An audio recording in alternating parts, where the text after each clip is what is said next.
ఆనాడు రాజశేఖర రెడ్డి ఉన్నప్పుడు పోతిరెడ్డి పాడు పొక్క పెద్ద చేసి నువ్వు మంత్రిగా ఉన్నప్పుడు తండ్రి నీళ్లు తీసుకుపోయాడు. ఇవాళ కొడుకు ముఖ్యమంత్రి అయినాక ప్రగతి భవన్లో పిలిచి పంచపక్ష ప్రమాణాలు పెట్టి రాయలసీమ ఎత్తిపోతల పథకానికి పునాదులేసింది నువ్వు కాదా?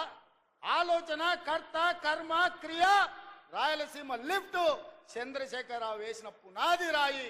అంతెందుకు మిత్రులారా, నేను గుర్తు చేయదలుచుకుని ఇక్కడున్న మా యువకులకు, రాయలసీమ పోయిండు, రోజమ్మ ఇంటికి పోయిండు, రొయ్యల పులుసు తిన్నాడు. ఏమన్నాడయా? రొయ్యల పులుసు తిని రాయలసీమను రతనాల సీమ చేస్తాన్న సన్నాసోడేవాడని నేను అడుగుతున్నా. రోజమ్మ పెట్టిన రొయ్యల పులుసు తింటేనే రాయలసీమను రతనాల సీమ చేయాలన్న చంద్రశేఖరరావు మా పాలమూరు కరీంనగర్ నుంచి వలస వచ్చిన నిన్ను హక్కున పెట్టుకొని గుండెల్లో పెట్టుకొని భుజాల మీద మోసి పార్లమెంటు సభ్యుడిగా ఢిల్లీకి పంపిస్తే ఇవాళ తెలంగాణ రాష్ట్రానికి ముఖ్యమంత్రి అయినావు.